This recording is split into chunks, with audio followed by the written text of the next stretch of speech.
মৰমৰ ছাত্ৰ-ছাত্ৰীসকল, আজি আমি কাৰ কি মাত এই পদ্যটি শিকিম। এইটো এটা গীত হয়, পদ্যও হয়। তাৰ আগতে মই তোমালোকক সুধিছোঁ, এয়া ছবি দেখিছা যে এইবিলাক তোমালোকে চিনি পাইছানে?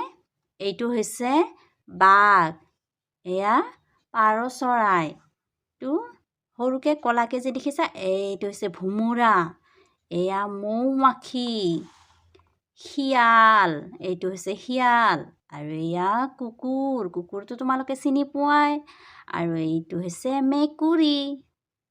এতিয়া আহাচোন মোৰ লগে লগে এই কাৰ কি মাত গীতটি গাই যাওঁ। বাঘ সিংহই গোজৰ মাৰে, পাৰই দিয়ে ৰোণ, ভোমোৰা আৰু মৌ-মাখিয়ে কৰে গুণ গুণ। শিয়ালে কৰে হুৱা হুৱা, কুকুৰবোৰে ভুকে, মেকুৰীয়ে মিউ মিউকৈ ফুৰে চুকে চুকে। আকৌ এবাৰ কোৱাচোন মোৰ লগে লগে, কাৰ কি মাত? বাঘ দেখিছে যে, বাঘ আৰু সিংহ, এই বাঘ আৰু সিংহই গোজৰ মাৰে, আৰু এয়া পাৰই ৰোণ দিয়ে, আৰু ভোমোৰা আৰু মৌ-মাখিয়ে গুণ গুণ কৰে।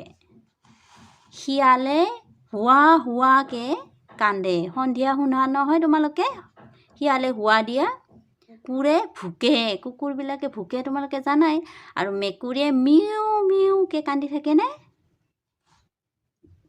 এতিয়া আহাচোন আৰু এবাৰ মোৰ লগত এই পদ্ধতি কোৱা। কাৰ কি মাত? বাঘ সিংহই গোজৰ মাৰে, পাৰই দিয়ে ৰোণ, ভোমোৰা আৰু মৌ-মাখিয়ে কৰে গুণ গুণ। শিয়ালে কৰে হুৱা হুৱা, কুকুৰবোৰে ভুকে, মেকুৰীয়ে মিউ মিউকৈ ফুৰে চুকে চুকে।